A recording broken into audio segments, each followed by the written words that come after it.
Hey everyone, what's up? Welcome to Did That Age Well? I'm your host, Molly Smith, here at Dude IDK Studios. And before we get into today's episode on Spider-Man, we have another spider we need to discuss, and that's Spider Moving Company with a Y.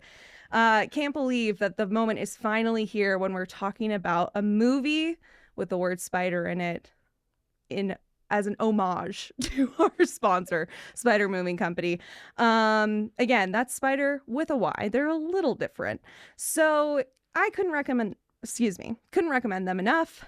I would say that if you're looking to move across the country, just across town, whether it's residential or commercial, go ahead and go to spidermoving.com to get a free quote and give them a follow on Instagram. I'll put the links in the show notes. Thanks again, Spider, for supporting Dude IDK and the Did That Age Well podcast. Now, today, I couldn't be more excited. We've got the youngest guest I've ever had on the pod. We've got, you can even say the voice of a generation. I'll take that. That's a mic drop. I ain't even gonna lie. I don't know if I say I'm like that, but I'll take it. Well, too. I did. I said that. I'll take it. Everyone, welcome to your ears, Michael Borne. Welcome to the pod. Yo. Thank you so much for having me. Super excited to delve into this movie and really just into this concept of just like superheroes in general. Yeah. As I mentioned earlier, I'm kind of a nerd in this type of stuff. So yeah, you're in good company here. I'm trying to nerd out. I'm trying to nerd out mutually. Love that. You're in good company here. Nerds are in good company here for sure. Oh. So you and I met, well, this is the first time we met in person. Right. But you and I met a few months ago when I was on a grant making committee, and you're one of the organizers and storytellers with YABO, Youth Empowerment Broadcasting Organization. Do you want to tell? Shout out, friends of the pod. Do you want to talk a little bit about like how you got into storytelling, how you got into being on the mic, basically? Yeah. I mean, I'd say like officially, at least in like the podcast realm, probably started in like sophomore year of college. Cool. I was working with my college scholarship foundation, the Denver Scholarship Foundation, and they just had a bunch of like volunteering events and opportunities, and one of them just happened to be pretty much an event with YABO. And so I signed up.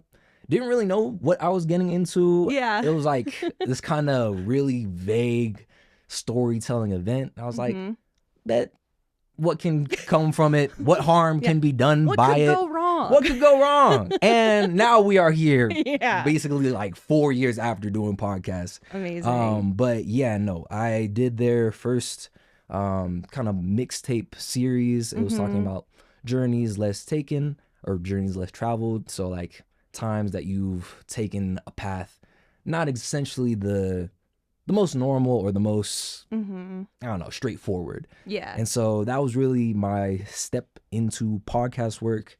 And then from there, I've kind of like stayed pretty much in that realm of podcasts on their side. Cool. I've always been interested with like animation, YouTube story channels and things of that sort. So that's awesome. I've always had a little bit of like a periphery interest on it. But yeah, I'd say, probably around like 2022, 2023, a little bit towards like the cusp of the pandemic when I really started getting into it. Oh, that's so cool. That's so cool. And for the listeners, guess what? We gave them the grant. Hooray! Hey! I'm finding this out now.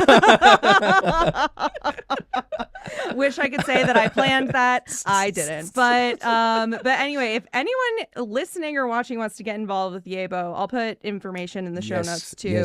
Yes, would highly recommend. They rock. They're so cool, teaching and helping youth really like tell their own stories. Yeah. Like it's all about that empowerment of like being able to tell your story on how you want to. And honestly, like for the first storytelling experience, having that control and having that power to just tell the story that I want to, the way I want to, it's completely changed my view first on stories, but also like my own identity and own story. So highly recommend. Obviously, you're gonna have the links and all that stuff in the bio, whatever. But yeah.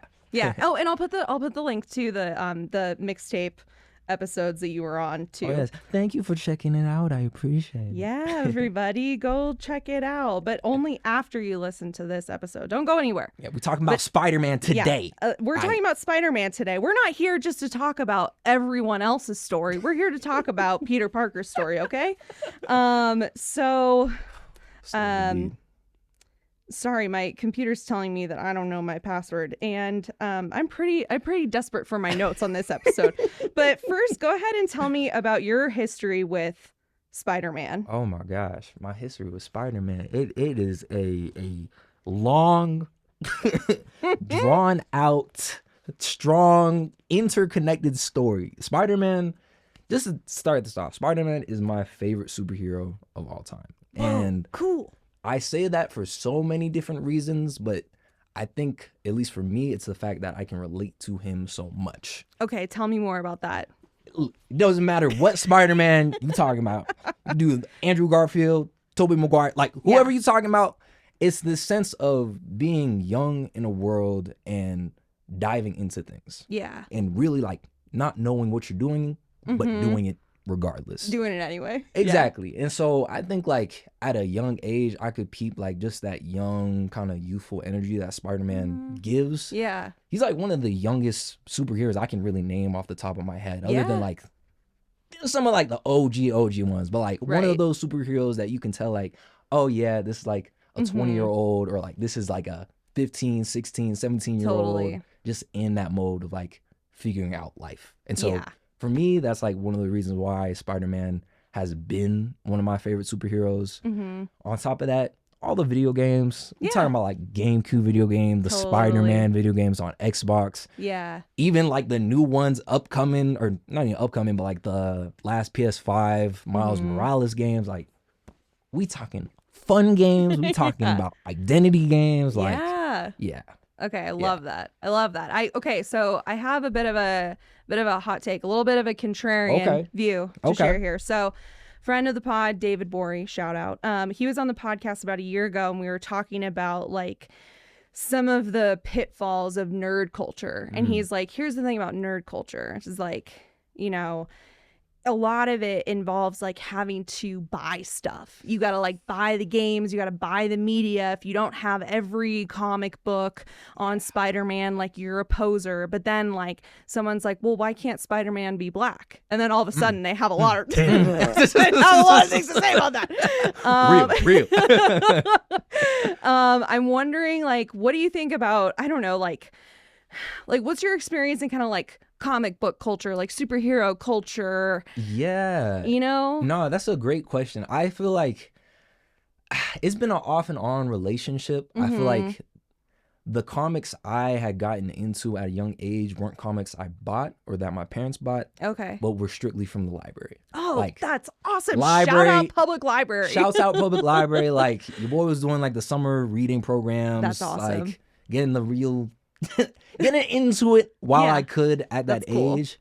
And so I feel like that's kind of where my comic book relationship kind of started, is mostly in libraries rather than buying it. I was raised in the household of like, if you ain't got the money, you ain't gonna buy it, right? And my mom, she ain't trying to buy like $50, $60, $70 worth of comic books that I'm probably gonna read in like a day or two. Yeah, and then they will sit on your shelf forever. Forever. Like, and so I guess for me, like the nerd, I guess, realm or aesthetic never specifically was collecting. Collecting felt like a cherry on top, but that's like the sense of it was really just like knowing what's going on. Yeah. Knowing the story, knowing the characters. That's cool. Like my brother was super and is super currently into Star Wars. Okay. And like just the fact that he was reading the chapter books on like these characters that you never saw in the movies. Right. He was playing the video games that like nobody had heard of. Like, so it was never about like what did I have to show to prove I was a nerd. It was like, what do I know about this character? What do I know about this series or this idea? That's cool. That proves that I actually like this. Okay, you know? That's super cool. And I feel like, God, with things that are in the, I know that this isn't like a Marvel Cinematic Universe movie. It's not canon, but like in the Marvel for lack of a better word, universe, there are so many fucking characters. There's so many different things that you can go on all these different the paths. rabbit holes. Yeah. Oh my God. Even just in this movie. So today we're talking about Spider-Man 3. Oh yeah. Even just in this movie, there's like 5 villains. And one of them is Peter Parker's inner demons, for God's sake. So, oh my gosh. You know, talk it's about like it. Talk about it. Talk about villains. My God. But like I feel like for me, I've always really liked Spider-Man 2. Like out of all of the Marvel characters, I feel like Black Panther and Spider-Man are kind of the ones that I've really leaned towards the most. I like Iron Man as well, but like I'm not like super well versed in superhero movies, but I like them as much as everybody else, right? Yeah. But the thing that I like about Spider-Man, I think, is that it just like felt more accessible than some of the other stories. Like I didn't have to know like all of this lore to understand like what's going on. Like even, I mean, I watched Spider-Man 3 a couple nights ago.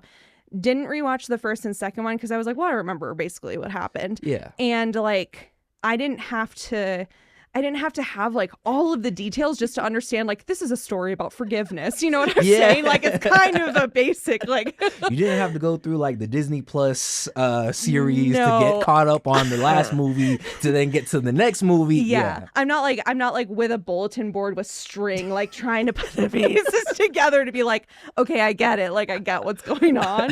And that I really enjoy as a person who famously doesn't really like super long movies. Yeah. It is one of the longer movies for superhero movies. Yeah. But it's still like, it doesn't feel terribly long. Oh, no. This one, like, it moves to me. There's a couple of parts where I'm like, we probably should have spent a little more time on this. Like when like the amnesia all of a sudden is just gone. When it's like, oh, Harry can remember everything now. I'm like, we could have spent 3 more minutes. 5 minutes to be like, no, I'm back on that action. Yeah, absolutely. But one thing that I learned yesterday, or actually I already knew, but I remembered yesterday, my sister reminded me. I went over to her house just to hang out, and she was like, "Oh, what are you up to this week?" And I said, "I'm going to talk about Spider-Man 3 with my new friend." And she said, "Oh my God, Spider-Man 3! That was the first time I ever smoked weed. Was at the movie theater seeing Spider-Man 3." Hell to the She said she was scared. Actually, watching that movie and having that experience at the same time, that could be a lie when you're like, "Oh yeah, she was in high school, poor thing." But my niece, who's 3 years old, also is really into the original Spider-Man, like not the original, the Tobey Maguire first Spider-Man. It was just playing in the background a couple weeks ago at my sister's house, and like she was just locked in. So when I got to her house, lo and behold, she was like, "Yeah, we're watching Spider-Man." We're watching it with you too. And I was like, "That's amazing." My 3-year-old niece, great taste. See? It's generational. It's generational. Yes, exactly. Okay, well, how do you feel about spiders, Michael? On a personal level, like, if I'm being honest, I've had to separate Spider-Man from actual spiders. And absolutely. To be fair, I don't really have like a hostile relationship against spiders. Sure. It's just one of those things where I'm like, I can appreciate what you do. But I don't want to see it. I don't want to see it. Keep eating the mosquitoes. Keep eating the flies. Do what you got to do. Yeah. But if I see a spider in my bed, I'm freaking out. Yeah, of course. I'm freaking out. And like the webs seem really cool when it's like Peter Parker and Mary Jane like laying there looking at the stars being all romantic. You see a spider web? You ain't laying in that. You ain't touching that. Disgusting. Webs are disgusting. I'm sorry. I know that they're like magic in nature and stuff. Like I know that I should be just awestruck, but they're gross. They're gross. Yeah. And I think that's the cool thing about Spider-Man. It takes something, you think of like cobwebs, right? Right. It's something like decrepit, something like from a scary movie. And it somehow flips it on its head to be like, actually, no, this is like a cool, like urban, like superhero type thing, which is dope to me. I'm like, yeah, you would never think of spiders in that sense. exactly. And I think that's why I appreciate Spider-Man, because I don't necessarily love spiders, right? But I love Spider-Man. Like, totally. It's like, okay, not everyone loves bats.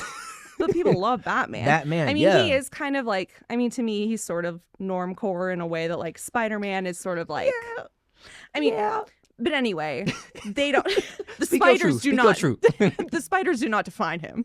And I appreciate that. I appreciate that we don't have to spend a lot of time in like spider goo and stuff. Yeah. Anyway, one thing that really struck me rewatching this movie as an adult is that, like, really with any superhero movie or action movie that I watch now that I'm like, you know, I'm 31, I think about things like homeowners associations, taxes, insurance, retirement. I always think, when there's all this destruction, who's gonna pay for that? Anytime they just like boom, run into a building and it crumbles. They're throwing cars. The crane scene where it's just tearing up a part of a building. I'm like, who's paying for that? Imagine insuring a home or an office building in the era of like you just paid off your car and get thrown by Hulk. Oh my God, yeah, that's gonna be. I mean, the bureaucracy, the paperwork. I'm just like, truly, who's paying for this? No, honestly, that's one thing that I feel like new superhero movies or like shows are actually doing more, is like getting that kind of slice of life part of superheroes, being like, oh yeah, like now the local government's being like, so you destroyed half of the city block. Who's paying for this? What are you gonna do? What are you gonna do?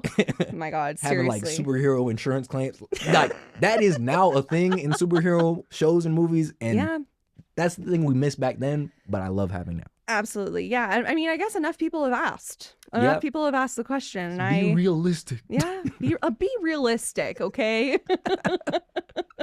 I can suspend disbelief that a man could turn into a spider, but I cannot suspend disbelief when it comes to taxpayer money on these public streets. A whole apartment building falling down, like that was just equitable housing. What were we? And who's gonna fix it, right? Moral step. Oh my God. Okay, so I need to backtrack a little bit and ask you about your feelings about the trilogy overall. So Spider-Man 3 is your favorite one, you said. Yes. Okay, which is an interesting take because that's kind of not the common take. This was sort of the underdog of the three. I mean, retrospectively, a lot more critics have been like, okay, maybe it was really underrated. But I'm curious, what makes Spider-Man 3 your favorite of the trilogy? Out of the trilogy, honestly, it just has some of those iconic parts that as a kid when I saw it, mind you, I'm 22, about to be 23. So like when I saw this, it would have been like, I was probably like 7, 8 years old at best for the first time. Yeah. When I saw that movie, I was like, Spider-Man is dope. Yeah. And I know people gonna judge me on this. I had seen the emo Spider-Man movie. Oh, yeah. Or emo Spider-Man scenes at like ages of 7 and 8. I was like, oh, he cool. Oh, he's slick. Because I didn't have no connotation of like what emo even meant. That's incredible. I was like, this is so cool. The music, also the symbiote, like all the aspects of that movie.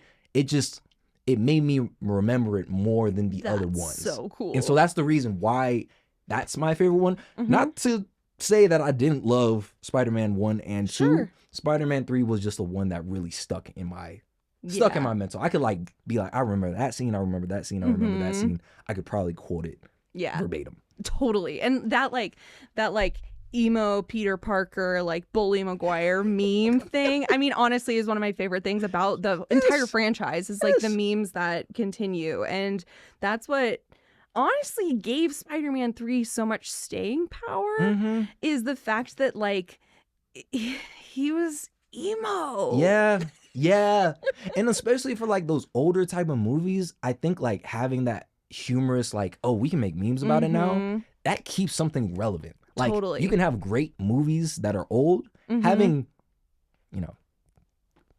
who, depending on who you're talking to, of course, quote unquote great movies. I think Spider-Man 3 is a great movie. But having that humorous part and having it connect with like modern culture, like just like even SpongeBob memes, like stuff like that that just stays, I think I have more of an appreciation of, because I can have both the perspective when I watch that as well as coming back to it and be like, oh, this might have corny parts, but I'm still laughing at it. Like, totally. Yeah.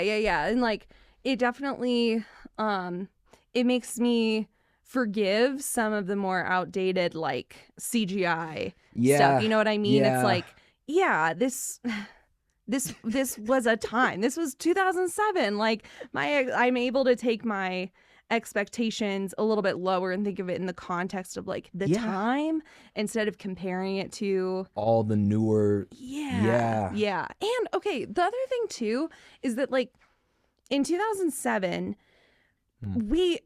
Marvel wasn't releasing a new superhero movie every month. You know what I'm saying? So like it's still, I don't think that we had the same like superhero fatigue that we do now. And so there was something, I think that there's something sort of timeless about that like that moment when this trilogy was still really special. Yeah. And they're doing something new with it. Like we get the privilege now to look at all the different types of Spider-Mans we've seen. We've seen Miles Morales, we've seen Tom Holland, we've seen Andrew Garfield in all different ways of portraying this one idea. And Spider-Man 3, 2, 1, the whole trilogy, this was the first time where really the comic books were seen on the big screen. Now, we can talk about the shows. Cool.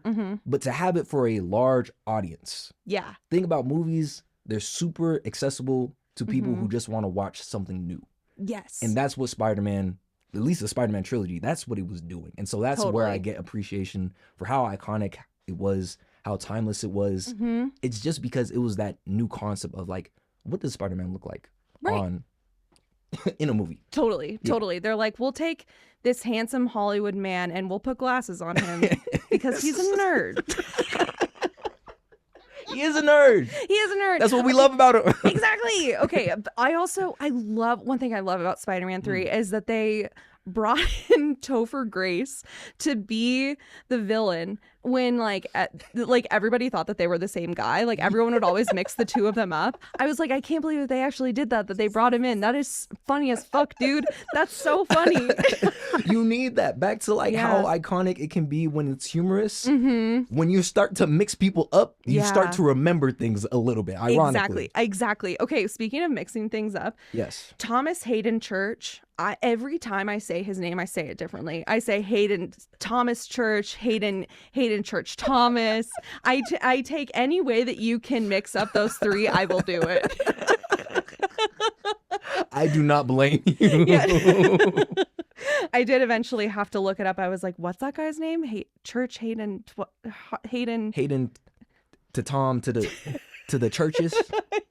Church the Fifth Hayden. Oh, it's just like if you have three names and they all could kind of be a first, a middle, or a last name. It gets confusing. Can you blame me? It gets confusing. Okay, so what do you like about Peter Parker? Other than he's a nerd. Gosh. What do you like about him? He's real. Yeah. That's the one thing that I love is the authenticity of Peter Parker. Like, strip away Spider-Man from Peter Parker, you got somebody who's dealing with the crazy love life. Dealing with the crazy career life. Had a family death, is trying to figure out how to cope with having one of your biggest role models taken away from you. As well as trying to figure out friendship life as well. Like, it's just he's a very well-rounded character in the sense of he does show what human life is. And especially in like New York City, at the age that he's at, like it's just so authentic that you can't take away his authenticity. Totally, yeah. And it's like it's all happening at the same time. And that's one of the criticisms of Spider-Man 3 is that they're like, there's too many plot points, like there's too much going on. But that's life, dude. That's life. Is like you're gonna propose to your girlfriend and then like all of this stuff goes crazy. Somebody died, you're trying to get revenge, you're fighting your inner demons, your you're trying to get got paid. a crush on your exactly. You're going through a friendship breakup, like it all happens happens at the same time. Yeah. It's not neat and Yeah. all of that, but like, you know, does that mean that we should always tell stories that are chaotic? No, but No. I did find it to be, you know, for a story that is, you know, a superhero movie, it's still, you It's know, very human. it's very human. It's very human. Exactly. Yeah. That's what I like about him too. And I don't know, I'm a real sucker for like the superheroes that have to like fight their inner demons. Like that's why I like Iron Man. I like the ones where it's like they're kind of troubled. Yeah. Superheroes have trauma too. Exactly. I like when they kind of like, you know, they have to overcome their own darkness. Oh yeah. And even though like in Spider-Man 3, it's sort of like, okay, the dark suit and like Venom and all of that, it's like a little bit, not a little bit, it's incredibly heavy-handed. It's like, oh, the dark suit means that it's a dark character He's now. bad now. It's like bad. It's unknowable. I still am like, I don't know. I like that in spite of the fact that there are real external villains like Sandman, like, you know, it's cool to see this trilogy wrap up with him overcoming the troubles that he's having in his own mind and like in his heart. You know what I mean? Yeah. I mean, that was one of the biggest things that I kind of remember about the movie is just how symbolic every single scene, every single character was into Peter's situation. Like, Totally. You look at the black suit, something crazy, out of the ordinary new. Yeah. And feeling that ego that comes with like, yo, I'm the new big thing. Totally. I'm Spider-Man. Totally. I'm Black Spider-Man. Yeah. Like, bring it to but that actually, level. Excuse me, Spider-Man can't be black. Oh. Watch out for Black Twitter, all right? I'm kidding, everybody. Donald Glover, I know you hearing. No. Big fan of the pod, Donald Glover, close friend of the pod. Come on the show. Snaps. Oh man. Yeah, for real. It's like this was this was really a story of him versus himself. But then they also threw in a few other villains. A lot of stuff. They threw in a lot. I feel like some of the biggest themes that I saw in that movie were family on every single level. Like everybody was dealing with something with family. Oh my God, yeah. Harry to literally Sandman to Peter himself. Like everybody had some sort of family dynamic going on, which in a sense, I'd argue almost 100% of the time would motivate some sort of movement of the character. Some sort of influence, some sort of motive for them throughout the entire movie. And I'd also say whole trilogy. But totally. Yeah. Okay. One thing though I will say about family and motivations that kind of cracked me up is that when Gwen is in a dire situation, the police chief's daughter, okay? She's fighting for her life. Hanging off the railing. She's hanging off the railing when a crane just came into the building where she is like modeling or like something. doing her, yeah.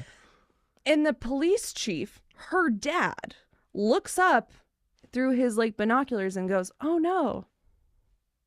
No reaction, no like no, he's not screaming. He's not like, "That's my daughter." He's not freaking out. And Topher Grace's character, he's like dating her, and he's like, "Oh yeah, I'm dating your daughter. Oh, and she's up there." No, it's I was like, proceeds to take a photo of said daughter hanging off of. Yeah. I'm like, I swear to God, if my dad saw me through binoculars looking up at me hanging off of a building and he goes, "Oh no." Oh no. Maybe that's like an acceptance of him being like, she's gonna die. Or just really bad, unhealthy family dynamics. Which, you know, he's like, I'm a leader. I am not going to show any say fear. Face. But like, jeez. Yeah. That cracked me up, honestly. I thought that was wild. Yeah, no, completely. Yeah. Another thing that's kind of related but kind of underrated, like every single time MJ got into a situation, which we could literally go down a Yeah. whole rabbit hole of that. Totally. I felt so bad. Yeah. Looking through every interaction, like, oh my God. put into a dangerous situation physically. Yeah. Emotionally, so much stuff has happened. Oh my God. Getting proposed to Yeah. while you just lost your career and now you... Oh my God. she shows up to work to learn that she's been replaced. Yeah. In the middle of the rehearsal. Yeah. This movie had so much drama. Oh my God, the drama. The drama. The drama. And then she's like so ashamed and that she doesn't even have a chance to tell anybody. And she's like, oh. She going through it and then gets kidnapped and then gets like... Not only that, she's been emotionally manipulated as well. Yeah. She's not just been physically kidnapped. She's being emotionally manipulated by Harry, but he's also, you know, going through his own stuff. Yeah. Oh my God. How the trauma is contagious. It's running through everybody. Everyone needs to really dig into their trauma, and boy, do they. Oh yes. Yes. I can't remember which character says it. I think that it's like the scientist that Peter brings the... Oh yeah, Dr. Connors. Yeah. Yep. Dr. Connors. He's like, look, when these things in nature bind, he's talking about venom, they tend to be hard to unbind. And I'm like, we talking about alien symbiotes, or we talking human beings? Because right?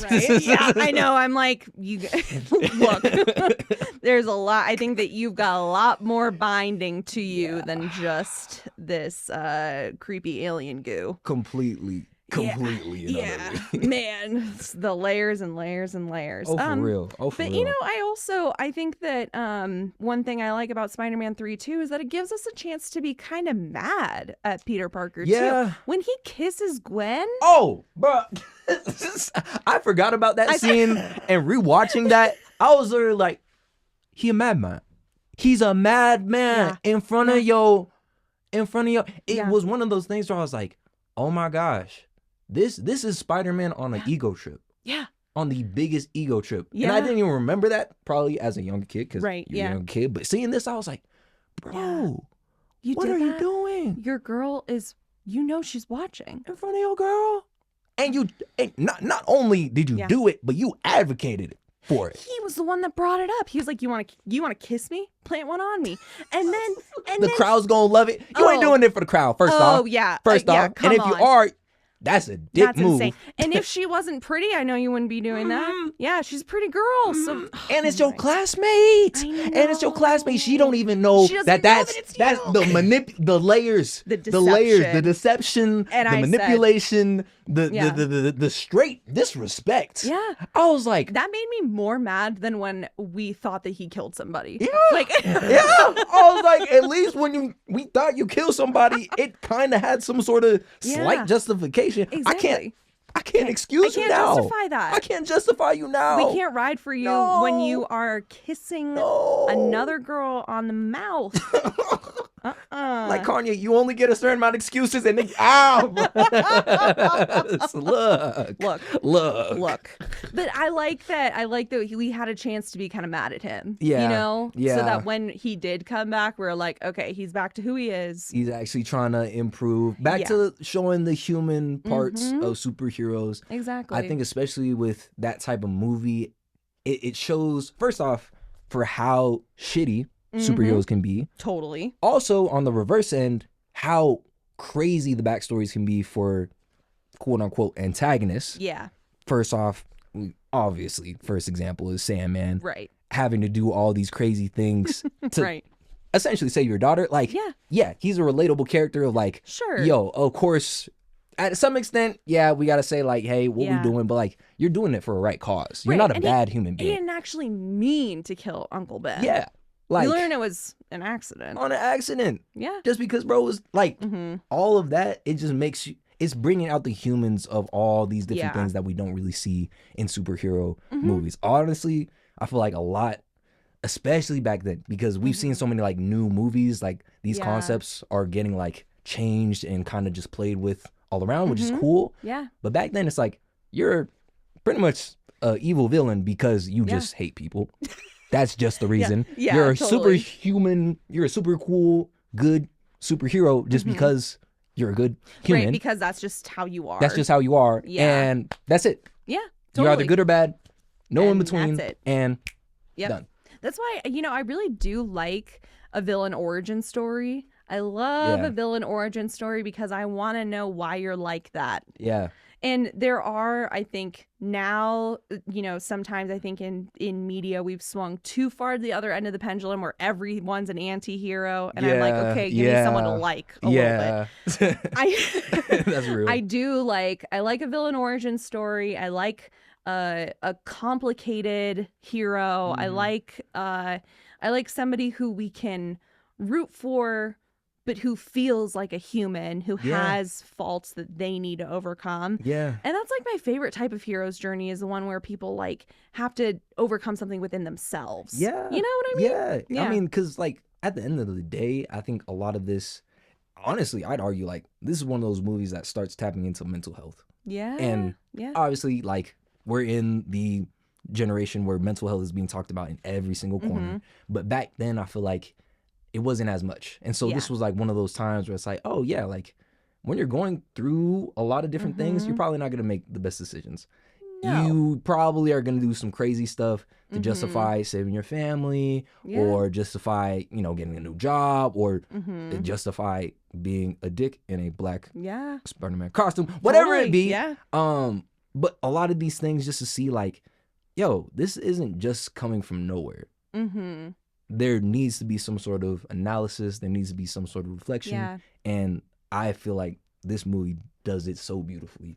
Yeah, it really makes us question, like, where is the line? Like when Aunt May is like, yeah, but it's crazy because Spider-Man doesn't kill people. Yeah. And he's sort of like, wait, I thought that you'd be happy.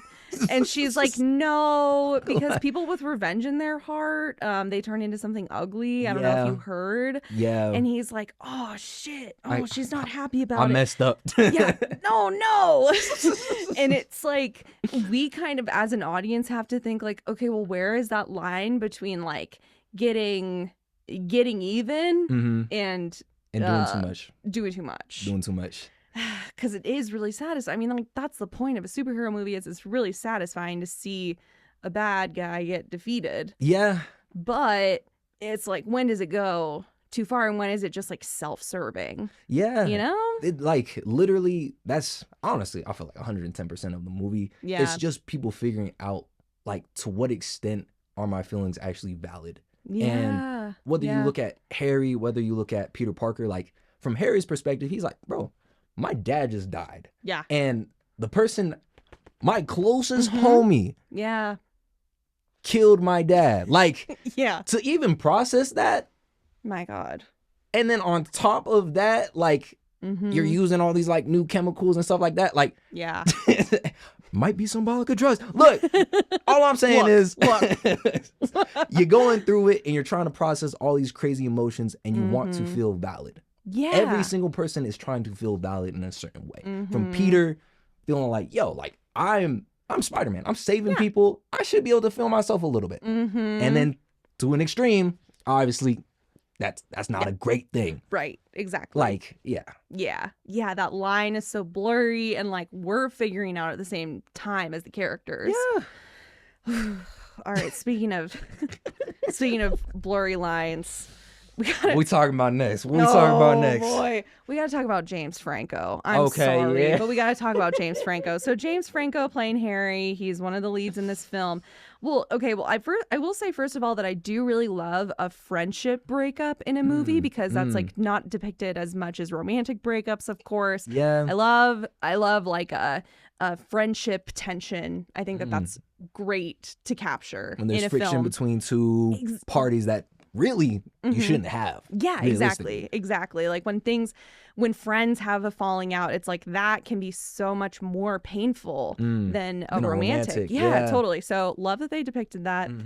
James Franco, at this time, we didn't know that he was going to become the problematic person that he is today, that we know that he is today. I mean, honestly, but like I was in junior high when this came out, so like I definitely didn't know. I was like, I was 8 years old. I didn't even know like... celebrities. I just thought he's just Spider-Man and this is just Green Goblin.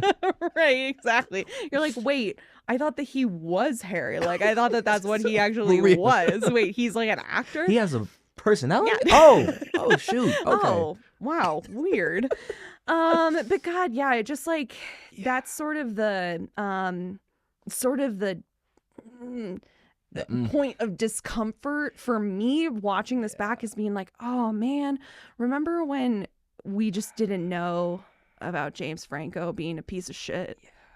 Or maybe we did, but I didn't. Yeah, nah, I think you in there. And I think it's one of those things where it's like you try to separate the art from the artist, but like when they're so combined, it's just hard to. Totally. And I think even nowadays we still see examples of it with I'm talking about Miles Morales. Yeah. Look, I ain't even go down that rabbit hole. And I'm like, this is one of my favorite franchises, but totally. It really does hurt to like see such a great story and see such great acting, because it's still at the end of the day like quality acting, a quality movie, just not from people making the most quality decisions. And that's where it starts to not align, and it's like, I know, it's just a bummer. And it's like it happens more and more as these movies get older, as time goes on. It's like we discover who these like actors really are, and then you're like, oh man, it really takes a lot of the fun out of watching it. So James Franco, fuck you for that. Man, for ruining my fun. I know that there are people who I know that there are a lot of other people who deserve to be more mad at you for a lot more, but my personal beef is that you made the experience of watching Spider-Man 3 be a little uncomfortable for me. You're gonna ruin the art a little bit. It hurts. It hurts. Okay, what else really like stood out to you? What do you got? I see you got a bunch of notes. You did your homework. I had to do a lot of work. Honestly, there's a lot of things that stood out for me. I think this time watching it, I really focused on Sandman's story, Flint Marko, and just seeing his family dynamic. One quote that I had got from him, I was like, yo, this encapsulates his entire character. He said, I'm not a bad person. I just had bad luck. Ooh. And hearing that over after seeing like everything that he was doing to save his family, honestly, like I don't even think he really didn't even have beef with Spider-Man. He just had beef with what Spider-Man was preventing him from doing. Exactly. Like him in just every single situation, and like even like the literal sense of him being a Sandman and turning into sand, of just like you're trying to build up from whatever small crumbs your life is from. Totally. Like just that symbolism, it like hit different for me. I'm like, there's so many people like that just in the world in general who could probably relate, of like, yo, I'm not trying to do this because I want to. Right. This is out of I have to. Yes. And he's also like, despite the fact that he is this like strong monster, he's at the same time so fragile. He's literally sand. Yeah. Like he could fall apart at any second. Any point. You get water on him and he's dirt. Done. And it's like, man, that's such an interesting like juxtaposition of him being like, you know, he can like come out of the earth and be like, but also like apart. A breeze comes by and he's just done. Like back to like the symbolism of like he is a person who has to be hard in his life, and like the literal material of sand being like quote unquote hard. Yeah. But then anything that softens him up is his downfall. Exactly. It's like, to be a father trying to pay for your kid who needs medical expenses paid for. Right. Like a softened you is probably gonna tear you down and your family. Right. Exactly. So like that really hit for me. Also just because like I think, and this is like some kind of crazy political commentary. I feel like slightly different related, but just like understanding what is criminalized and what is not and why it is, and understanding the histories of that. Like, this could be an American movie. I'm like, the fact that he is trying to pay these medical bills.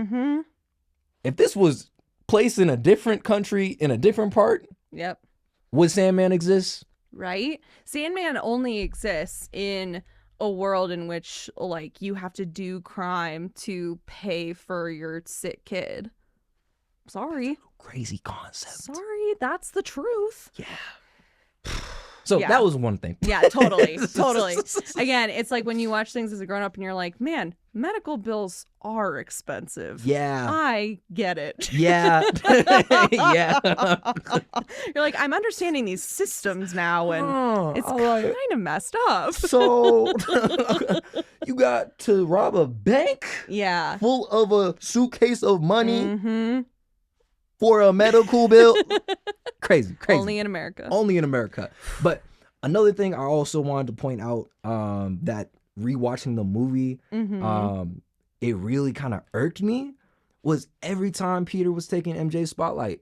That was like one of those movies where I was like, oh my gosh. Yeah. Like, obviously he's having an ego trip, but man, how shitty of a situation MJ is going through, and at every single step of your life, you're getting pretty much put in the shadows. Right.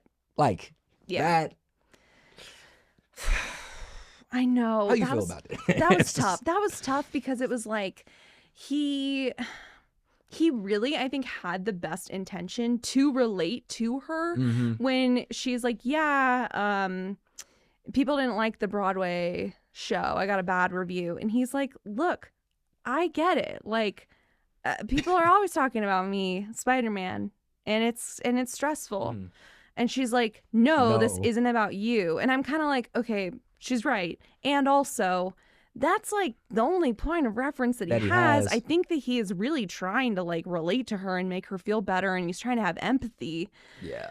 But then it just like keeps going, and he's like only focused on himself. He like truly cannot celebrate her and her success. Like, it's just it's so terrible because I feel like it shows just those toxic parts of relationship. Back to like the slice of life part. Yeah. When people don't have that communication, things can go literally from 0 to 100 real quick. Totally. And to be like on such different ends, like the fact that she's like on the verge of just like pretty much breaking down. Yeah. And he's on the verge of proposing to her. Oh my God. And that he like doesn't connect that the she's dots. like not in a place for that. Yeah. Truly. Yeah. And that part didn't even like really relate to the Spider-Man. I was like, this is some crazy drama stuff. And I was all in it. I was excited to watch it. But like, yeah, it would have been the same if he was just like some guy and she was a person like going through tough stuff in her career and in her life, and her boyfriend, it was just like la la la, I only know about me. It would have been the same pain, same tension, except that he is Spider-Man, so he got to kiss his lab partner. With the and not just kiss her on a stage, but the kiss. And when she said that was our kiss, I was like, go, yes. I was like, you should be angrier. Yeah. He went on stage in front of everybody after specifically telling you, hey, I'm gonna swing from this side. Yeah. Don't miss this. Don't miss this. Don't miss this. Don't miss this. Oh my God. He kissed it. I don't even know. Man, I'm getting all worked up all over again. My real. God. For real. That was some shitty shit. Yeah, that was honestly the worst that he's ever looked in my mind. Yeah. But then he also like he refuses her help too. After all of that, like she's trying to help him even after he's hurt her. And he's like, no, I don't want your help. It's like, okay, well, you were just begging for her support before. And now she's offering it. And he's like, no.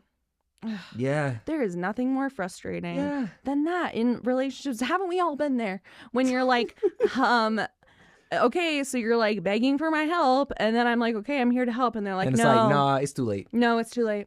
It's too like, late. You should have been trying to help me. Okay. Immediately after. Well, It's like, sorry, I was living my own life, going through my own trials and tribulations. What was I supposed to do? Anyway, so I really felt for her in that moment when he's like, I don't want your help. I was like, okay, well, you should want her help because you need it. Okay, yeah. Crazy. What else do we need to discuss about this 2.5 hour story of forgiveness? I think there was a lot of parallel things happening. Yeah. Specifically, a lot. I keep going back to both Peter and Harry. Both of them finding out like pretty much the role models died. Yeah. Holding vengeance, and then at the end realizing, oh, this was actually either accidental. Yeah. In part of Peter's case, or like this isn't what I thought happened in Harry's case. They get more information and realize it's not what they thought it was. Yeah. And so I really thought that was dope. I think honestly that's kind of what brought them together at the end. I think so too. Like, yeah, and just like the brotherhood between them, like to have so much love for a person, of course, when you're thinking they did something, you're gonna have so much hatred towards them. Yeah. So I really thought that was an interesting kind of play on like friendship, like you said before, like a dynamic that most movies don't really work on or really see. Yeah. Like I think they really did that well. I thought they did too. Yeah. I thought it was cool to see how they both just kind of had to like get past their own hangups in order to get to the truth. The truth. You know? The truth. Yeah. Also the little foreshadowing line when Harry's in the hospital and he's like, I'd give my life for them. Oh my God. Come on. I didn't peep it the first time. This time I was like, yup. He said, I heard that. Oh my God. So I was like, no. Oh my God. Yeah, that was pretty wild. Yeah. I just gotta say again though that like it was bizarre to me that there wasn't really any cause for him to just not have amnesia anymore. Like when his dad comes to him in a vision, he's like, oh, I remember everything. It's like, okay, but why? How did that happen? That felt really rushed to me. Like I hate to say it, but I wish they would have spent a few more minutes on it. Wish they would have given us a little bit more like, why did this happen? Yeah, I felt like the reason they kind of tried to push it so quickly was because like I don't know if they really had enough motivation to get him to actually really see that. Like he's at the point where he thinks life is fine, his homies are good, he's apparently feeling MJ at this point. Like everything is going well in his life. Same thing. Parallel to Peter Parker. Like they start off having pretty much everything on a 10. Like everything's going well. And so I think it's kind of one of those like writer cop-outs where it's just like, everything's good, but like, no, we just want to flip it on the head. Anytime that there is, I hate to say this, but I'm going to, anytime that there's amnesia in a story, it's not that good of a story. It's a cop-out. It's a cop-out. Like, I've never met a person who has experienced amnesia. Yeah. The way that you see it in movies, you would think that it happens to just about anyone. Everybody. You know, it's like, well, everyone kind of has a little bonk on the head and they're like, I forget who my boyfriend is. Who's my mom? Who am I? But then they still just kind of like go about life normally, and then all of a sudden one day they wake up and they remember everything. And then like if you are using amnesia in a story, listen to this. If you're thinking about writing a movie and you've got an amnesia plot point, throw it away.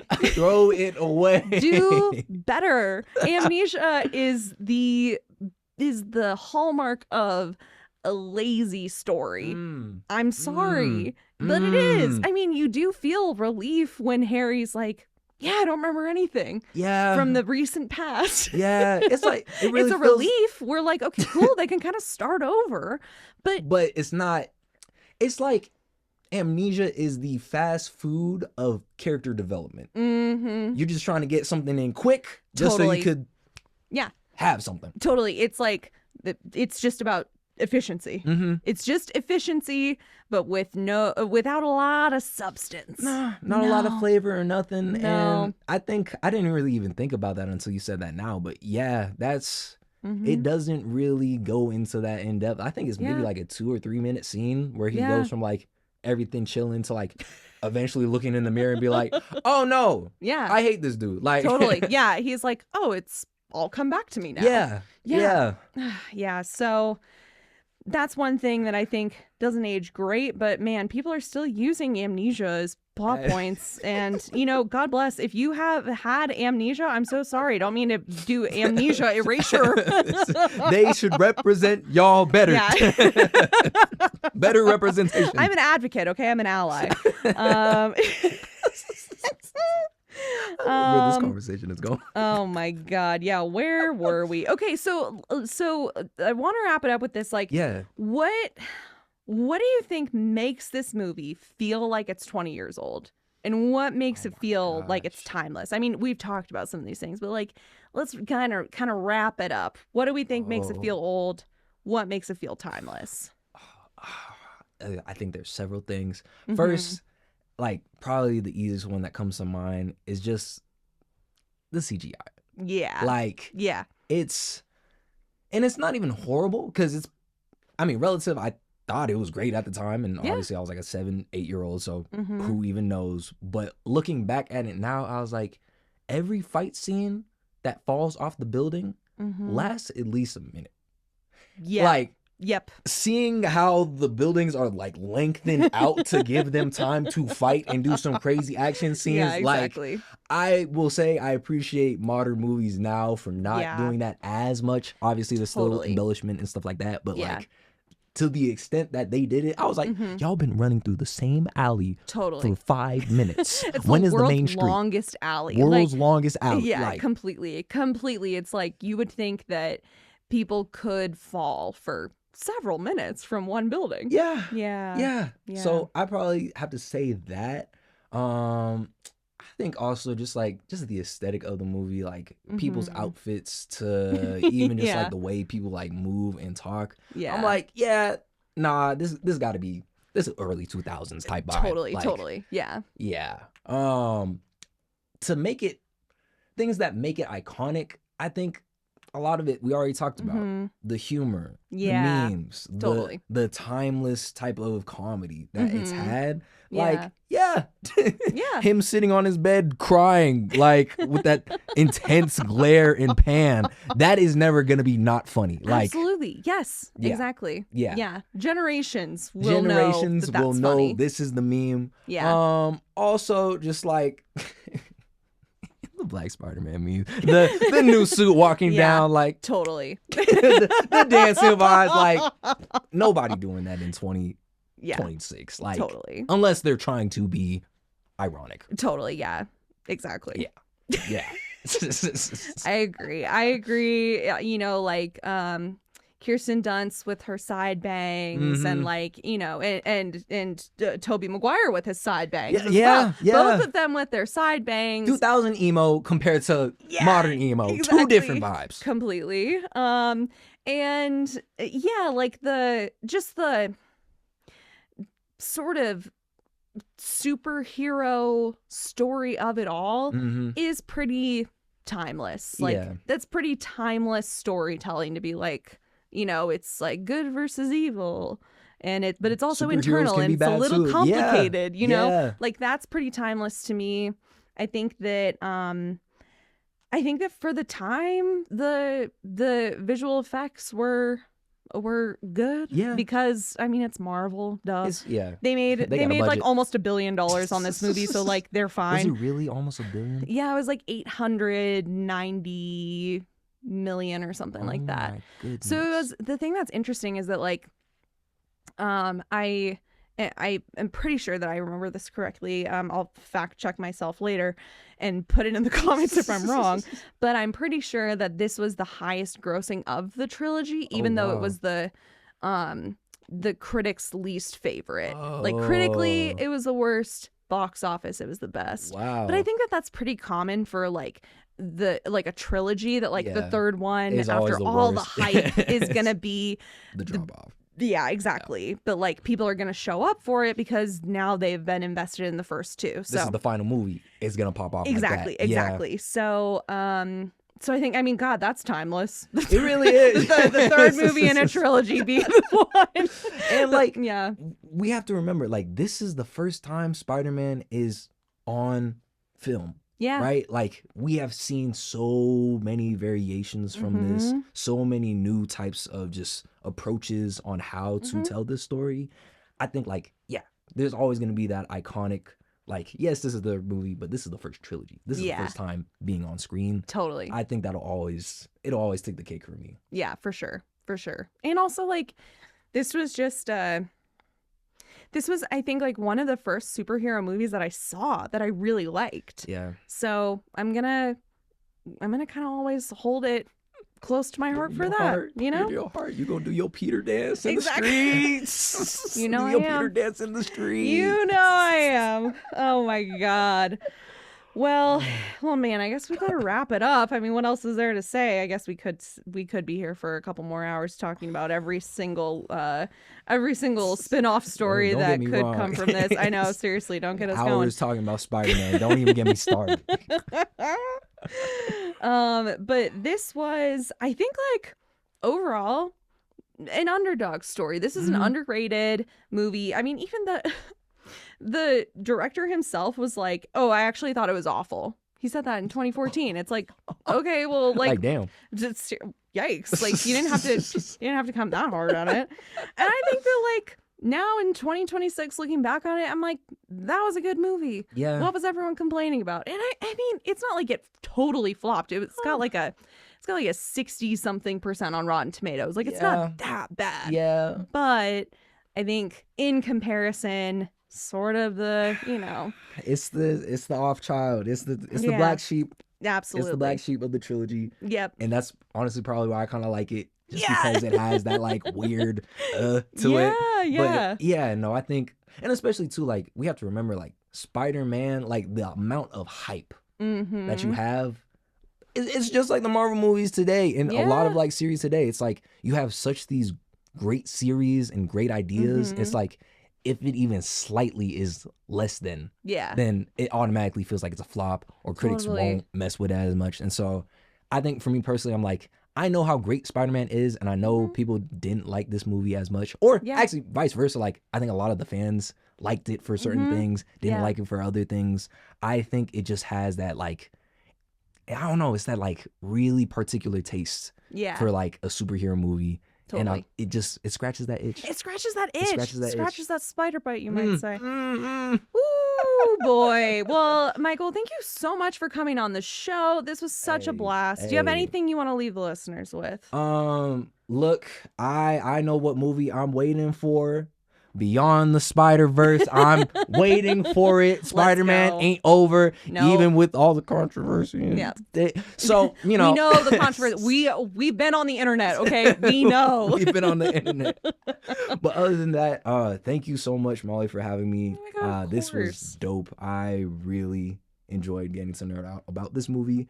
And actually talk to somebody about this movie because it's been so long. Yeah. So thank you so much for having me on the podcast. Let me know. I'll be here if you know in future. Talk video games. We can talk superheroes. I'm gonna be here. I was just gonna say, listeners, get used to seeing Michael around here because he'll be back. And thank you, listener, viewer, so much for listening and watching. Be sure to subscribe to the YouTube channel. Follow us on social media, blah, blah, blah. Comment, like, subscribe. You know what to do. Okay, bye.